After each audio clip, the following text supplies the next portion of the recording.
What's inside Bajaj Finance? Big announcements and mixed results. Bajaj Finance recently wrapped up FY25 with a mix of exciting shareholder announcements and a mixed financial performance. On April 29, the company surprised the street with a 4:1 bonus issue, its first in nearly a decade, and a 1:2 stock split. Alongside that, it declared a generous dividend payout with a final dividend of 44 rupees per equity share and a special dividend of 12 rupees, taking the total dividend for FY25 to 56 rupees per share. While a stock split and a bonus issue don't change the intrinsic value of the company, they increase the share count and lower the price per share, making the stock more affordable and improving liquidity, often welcomed by retail investors. This headline-grabbing announcement came on the heels of Bajaj Finance's Q4 and FY25 results, which painted a mixed picture: strong growth, resilient asset quality, but some softness on the profitability front. Despite this result, the stock slipped nearly 5% as investors focused on the elevated credit costs, signs of rural stress, and the company falling short on guidance levels. India's largest NBFC, with assets under management exceeding 4 lakh crore rupees, reported 19% year-on-year growth in net profit for Q4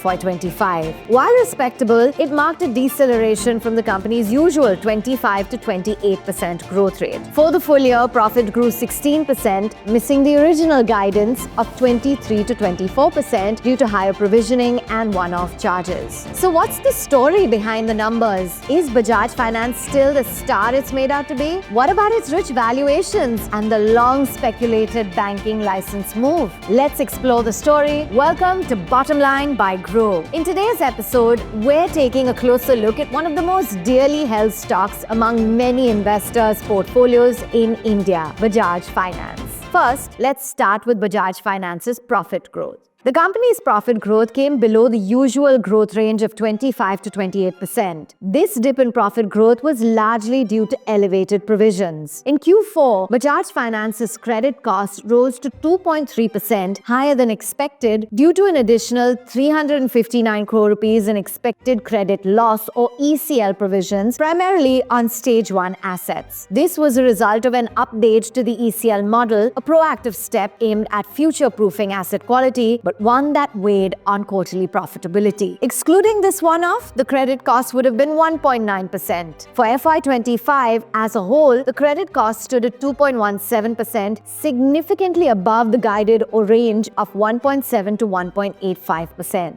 Overall provisions surged to 72% YOY in FY25. Apart from credit costs, Q4 was also impacted by a one-off reversal in tax expense, adding to the earnings drag. That said, the core business remains strong. Bajaj Finance's ability to continue growing its AUM quickly, maintain asset quality, and improve operational metrics signifies the resilience of its franchise. Bajaj Finance posted a solid 26% YOY growth in AUM for FY25. This was broad-based across segments, barring 2- and 3-wheeler financing, which declined YOY after Bajaj Auto created a captive NBFC for that vertical. The company added 4.7 million new customers in Q4 alone, a 46% jump YOY, taking its total customer base to over 100 million. Importantly, Bajaj Finance delivered on most of its FY25 operational metrics, including AUM growth, customer acquisition, cost ratios, and return ratios. The company clocked a return on assets or ROA of 4.6% and return on equity ROE of 19%, strong by any standard, especially for a lender of its size. How is the company achieving growth with stability? As Bajaj Finance grows larger, it's evolving its strategy to maintain growth while keeping risk in check. One of the most notable shifts is its increasing focus on secured lending products, such as home loans and gold loans. Secured assets now make up 31% of its AUM, which has been increasing in the past few years. Gold loans in particular have grown sharply, up 81% to 8,300 crore rupees in FY25, though they still form a small portion of the overall book. This shift towards secured lending is part of a broader strategy to diversify the loan portfolio, improve risk-adjusted returns, and manage cyclicality. However, this also implies a changing yield profile. Secured loans typically yield less than unsecured personal loans, which means the net interest margins may not expand meaningfully even if funding costs come down in the coming quarters. In fact, The company expects its cost of funds to decline by 10 to 15 basis points in FY26, assuming rate cuts by the RBI. But this benefit could be offset by the changing asset mix and moderated pricing in select unsecured segments, leading to stable rather than rising NIMs in the coming year. Another area where Bajaj Finance has taken a calibrated approach is its fee income. The company has moderated its fees and charges and most significantly exited its co-branding credit card partnership. As a result, fee income growth is expected to slow to 13 to 15% in FY26, well below its 20 to 25% growth seen earlier and also slower than the projected loan growth. This is again part of a larger pattern. Bajaj Finance is choosing to play the long game. It's willing to take a hit on short-term profitability or margin expansion in favor of long-term sustainability, diversified growth, and prudent risk management. Next, on the company's asset quality. On the asset quality front, things remain in control. Gross NPAs stood at a low 0.29% as of March 2025, barely changed from 0.27% a year earlier. But beneath the surface, there are signs of caution. The need to rework the ECL model and the higher provisions suggest that Bajaj Finance is seeing early indicators of stress and acting on them, especially in segments like microfinance and small-ticket unsecured personal loans where delinquencies have risen across the system. Still, the company's outlook on asset quality remains confident. In FY26, Bajaj Finance expects credit costs to moderate to 1.85 to 1.95%. This optimism is supported by several factors. The wind down of the 2 to 3-wheeler business, better collections in rural B2C loans, improved underwriting standards, and favorable behavior from newer loan vintages. The 18 million new customers added in FY25, according to the company, are low-leverage borrowers with strong credit profiles. Brokerages like Axis Securities and Kotak Institutional Equities agree with the view that credit costs may have peaked and are likely to taper in FY26-27. What do all these mean for FY26 and beyond? Looking ahead, Bajaj Finance is guiding for 25% AUM growth in FY26, which is in line with its historical trend. Customer additions are expected to moderate to 14 to 16 million, down from the 18 million in FY25. The company also expects a 40 to 50 basis points improvement in operating efficiency during the year. Net interest margins are likely to remain stable despite the softer cost of funds, as discussed earlier. In essence, the focus in FY26 will be on profitable growth without chasing high yields or expanding aggressively into riskier segments. The asset mix will continue to shift gradually. Operating metrics are expected to improve and provisions should normalize. But the big question now is the valuation justified? Bajaj Finance's valuation has always commanded attention. The stock has delivered over 25% return so far in 2025 until April end, outperforming benchmark indices and peers. It currently trades at 5.3 times price to book value, lower than the 5-year median of 8.2 times. But this is a premium to most NBFCs and even some private sector banks. This premium valuation, though adjusted based on its near-term headwinds, is rooted in the company's stellar execution track record, the credibility of its management, and a highly diversified tech-enabled lending platform. Over the past 18 years, Bajaj Finance has grown its loan book at a 35% CAGR and profits at 48% CAGR, a rare feat.